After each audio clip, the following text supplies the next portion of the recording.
Shalom anak-anak semuanya, apa kabar kalian? Ya, Miss berharap kalian sehat-sehat ya. Saat ini kita akan mau mendengarkan firman Tuhan, tapi sebelumnya mari kita bersatu di dalam doa. Bapa di dalam kerajaan surga, Bapa yang baik, kami bersyukur karena hari ini Tuhan masih memberikan kami kesempatan untuk beribadah kepada Tuhan. Tuhan Yesus, kami rindu mendengarkan firman-Mu. Kami mohon Roh Kudus-Mu menolong kami, memimpin kami supaya firman Tuhan yang kami dengarkan, kami bisa mengerti, memahami dengan baik, dan kami bisa melakukannya di sepanjang kehidupan kami. Di dalam nama Tuhan Yesus Kristus, kami berdoa dan mengucap syukur. Amin. Mari kita membaca firman Tuhan dari kitab Injil Matius pasal 18 ayat 21 sampai 22. Demikian firman Tuhan. Kemudian datanglah Petrus dan berkata kepada Yesus, "Tuhan, sampai berapa kali aku harus mengampuni saudaraku jika ia berbuat dosa terhadap aku? Sampai 7 kali?" Yesus berkata kepadanya, "Bukan, aku berkata kepadamu, bukan sampai 7 kali, melainkan sampai 70 kali 7 kali." Anak-anak, ini seorang murid Yesus yang bertanya kepada Tuhan. Bertanya, sampai berapa kali aku harus mengampuni saudaraku jika ia bersalah terhadap aku? Dia bertanya, 7 kali? Kata Yesus, tidak, tetapi 70 kali 7. Nah, anak-anak, di sini menarik ya. Mungkin anak-anak hitung, wow, saya harus mengampuni hanya 70 kali 7 saja. Berarti kalau kamu kalikan, berarti jumlahnya hanya 490 kali. Nah, anak-anak, bukan itu yang dimaksud Tuhan Yesus di sini. Maksudnya adalah kita harus mengampuni tanpa batas. Yang pertama kita lihat di sini adalah 70 kali 7, artinya kita mengampuni tanpa batas. Ya, anak-anak, sering kali kita melakukan kesalahan setiap hari kan? Sering kita membuat Tuhan Yesus sedih di dalam kita menjalani hari-hari ini. Tetapi ketika kita datang kepada Tuhan, kita menyadari dosa yang kita lakukan, kita minta ampun kepada Tuhan, dan Tuhan mengampuni kita. Nah, anak-anak, sewajarnya kita sebagai anak Tuhan, kita harus menerapkan teladan yang sudah Tuhan berikan bagi kita, yaitu kita harus mengampuni orang yang bersalah kepada kita tanpa batas. Ya, anak-anak, sekecil apapun kesalahan yang kita simpan dalam hati kita, sekecil apapun dendam yang kita simpan dalam hati kita, itu akan menjadi suatu kesalahan besar. Dan kita tidak akan layak menjadi murid Kristus. Karena kenapa? Karena kita tidak mau mengampuni. Karena kita tidak mau melakukan firman Tuhan. Anak-anak, untuk itu, mari kita sebagai murid Kristus, orang yang sudah percaya kepada Tuhan, kita harus mengampuni orang yang bersalah kepada kita tanpa batas. Yang kedua, kita harus mengampuni tanpa syarat. Nah, anak-anak, mungkin ada orang yang pernah kamu dengarkan ya. Oke, saya mau mengampuni kamu, tetapi sujud dulu di depanku sebagai bukti penyesalanmu atas kesalahan yang telah kamu lakukan. Nah, anak-anak, Miss Karis mau tanya, ketika kamu melakukan suatu kesalahan di hadapan Tuhan, apakah Tuhan minta syarat untuk kamu? No, tidak. Tuhan tidak pernah minta syarat ya terhadap dosa yang telah kita lakukan, tetapi Tuhan tetap mengampuni kita tanpa syarat. Untuk itu, anak-anak, sebagai kita murid Kristus, kita harus mengampuni orang lain tanpa syarat ya. Karena kita sebagai anak Tuhan, kita harus melakukan firman Tuhan, yaitu kita mengampuni 70 kali 7 kali, yaitu kita mengampuni tanpa batas. Kita harus juga mengampuni tanpa syarat. Ya, karena Tuhan Yesus telah mengampuni kita dengan kasih-Nya yang besar tanpa syarat apapun. Untuk itu, kita harus mengampuni. Yang ketiga, kita harus mengampuni sampai tuntas. Anak-anak, di sini Tuhan ajarkan kita supaya ketika ada orang yang bersalah kepada kita, kita harus mengampuninya dengan tuntas tanpa menyimpan sedikit pun kesalahan di dalam hati kita. Ya, kita harus memberikan pengampunan kepada dia dengan tuntas.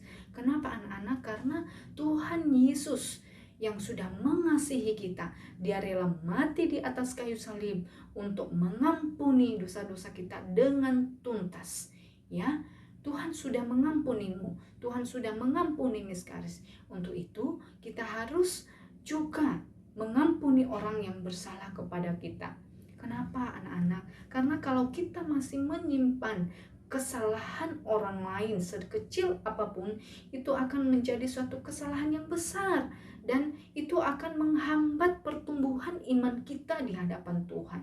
Itu akan menghambat berkat Tuhan di dalam diri kita. Untuk itu anak-anak, jikalau ada orang yang bersalah kepadamu, mari kita mengampuninya dengan tuntas tanpa menyimpan dendam lagi di dalam hati kita. Karena Tuhan sudah lebih dahulu mengampuni kita. Untuk itu kita harus mengampuni orang lain dengan kasih. Anak-anak, di dalam Alkitab ada cerita seorang bapak yang dibenci oleh saudara-saudaranya. Dia dibenci, bahkan dia dibuang ke dalam sumur, dan dia juga dijual menjadi budak ke suatu negeri. Nah anak-anak, seiring waktu berlalu, bapak ini menjadi penguasa di suatu negeri. Tetapi anak-anak, ada sesuatu hal yang terjadi pada saat itu, yaitu kelaparan di seluruh dunia. Sehingga ada banyak orang yang datang ke tempat bapak ini untuk membeli bahan makanan. Nah anak-anak, termasuk saudara-saudaranya juga datang ke tempatnya dia untuk membeli bahan makanan, karena di tempatnya dia banyak makanan. Dan mereka datang ke situ. Nah, bapak ini tahu kalau yang datang itu adalah saudara-saudaranya. Tetapi saudara-saudaranya sudah tidak mengenal dia lagi. Nah, anak-anak, apakah bapak ini balas dendam? Apakah dia marah kepada saudara-saudaranya? Tidak. Tetapi bapak ini dia mau mengampuni saudara-saudaranya. Dia mengasihi saudara-saudaranya karena dia tahu bahwa rencana Tuhan begitu indah di dalam kehidupannya. Sehingga dengan hati dia mau mengampuni saudaranya dengan tuntas. Dia mengampuni saudaranya tanpa syarat, dan dia mengampuni saudaranya tanpa batas. Siapa nama bapak itu?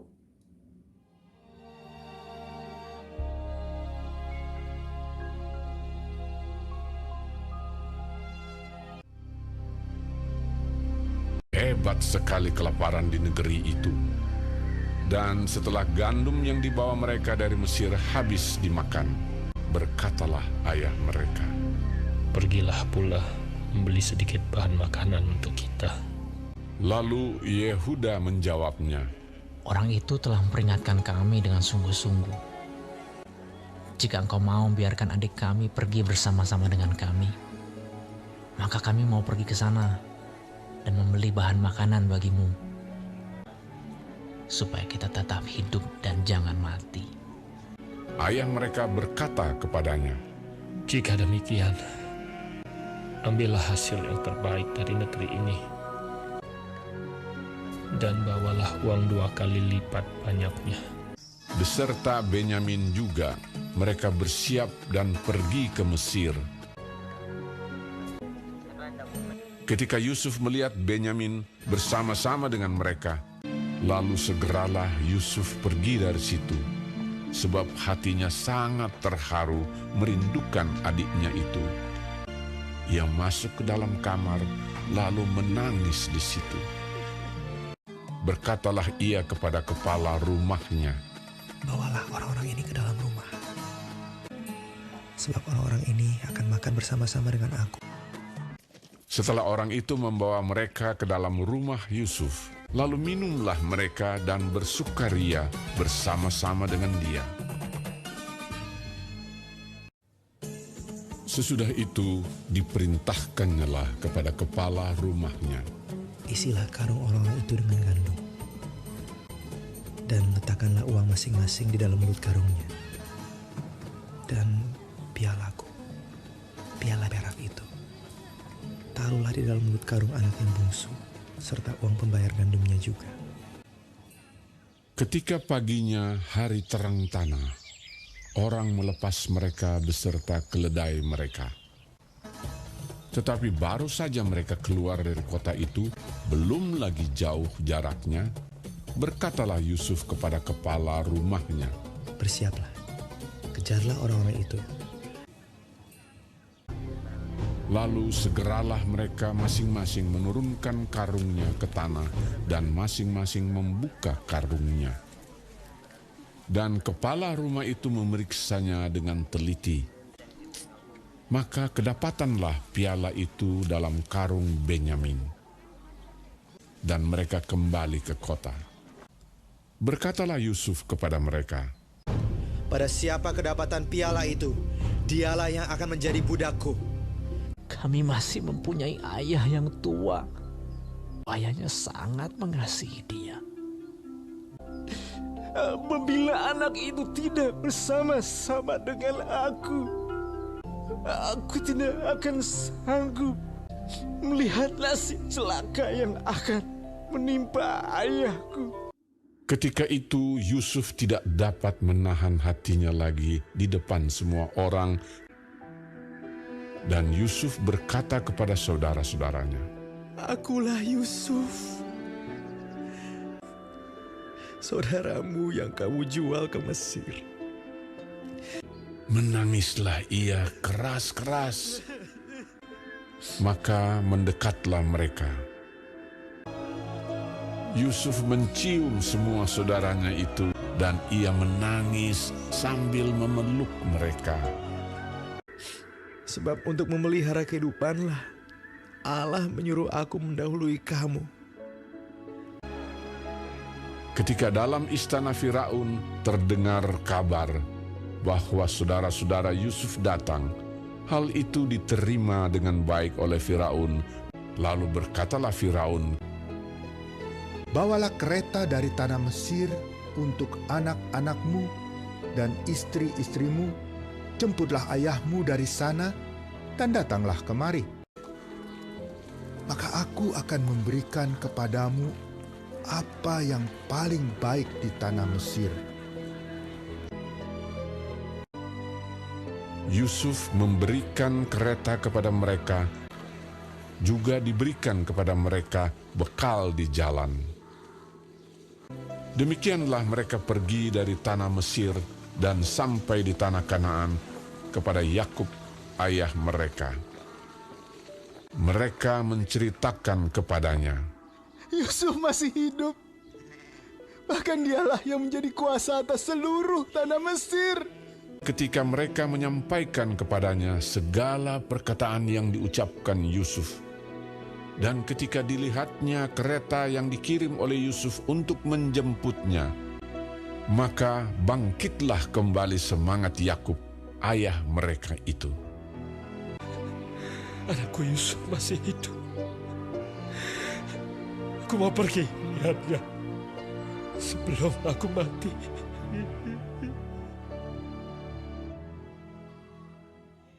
Anak-anak, mengapa kita harus mengampuni? Yang pertama, kita harus mengampuni karena Tuhan Yesus sudah terlebih dahulu mengampuni kesalahan kita. Dia rela mati di atas kayu salib untuk menebus dosa-dosa kita. Dia menebus dosa kita dengan kasih-Nya yang luar biasa. Tanpa syarat Dia mengampuni kita. Tanpa batas Dia mengampuni kita. Bahkan Dia mengampuni kita dengan tuntas. Sebenarnya kita adalah manusia yang berdosa, yang layak dihukum. Tetapi Tuhan Yesus sudah mengampuni kita dengan kasih-Nya yang besar. Dia mau mengasihi kita. Dia mau rela mati untuk kita. Untuk itu anak-anak, marilah kita meneladani Tuhan Yesus di dalam hal mengampuni. Kita harus mengampuni orang yang bersalah kepada kita. Kita harus mengasihi mereka seperti Tuhan juga yang sudah telah mengasihi kita. Yang kedua, mengapa kita harus mengampuni? Karena hati kita akan terbebas dari segala kepahitan. Hati kita akan terbebas dari amarah, dari dendam, dari kebencian. Sehingga ketika hati kita sudah terbebas dari segala kepahitan tersebut, maka hati kita dipenuhi dengan sukacita di dalam Kristus Yesus. Ya, untuk itu anak-anak, kalau mau hatimu damai, marilah kita mengampuni orang yang bersalah kepada kita. Maka damai itu ada di dalam hati kita, sehingga kita boleh melakukan segala sesuatu dengan penuh sukacita bersama dengan Tuhan.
Ayat hafalan bagi kita hari ini terambil dari Kolose pasal 3 ayatnya yang ke-13a.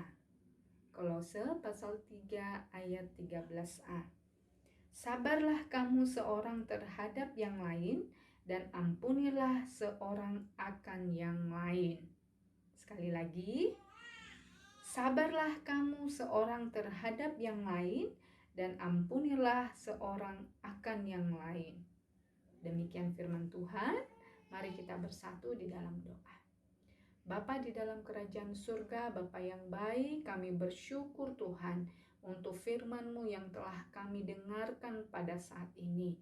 Engkau mengingatkan kami tentang pengampunan yang sudah Tuhan berikan bagi kami. Terima kasih Tuhan, Engkau rela mati di atas kayu salib untuk mengampuni segala dosa dan perbuatan kami. Terima kasih untuk pengampunan-Mu di dalam hidup kami. Tuhan, tolong kami, mampukan kami Tuhan untuk melakukan firman-Mu, mengampuni orang-orang yang bersalah kepada kami, mengampuni orang-orang yang mungkin menyakiti hati kami, mengampuni orang-orang yang pernah membuli kami. Tuhan, tolong kami supaya firman-Mu, perintah-Mu kami boleh lakukan di dalam kehidupan kami, supaya kami belajar terus-menerus untuk mengampuni orang-orang yang bersalah kepada kami. Terima kasih Tuhan, tanamkan firman-Mu di dalam hati kami, di dalam nama Tuhan Yesus Kristus kami berdoa. Amin.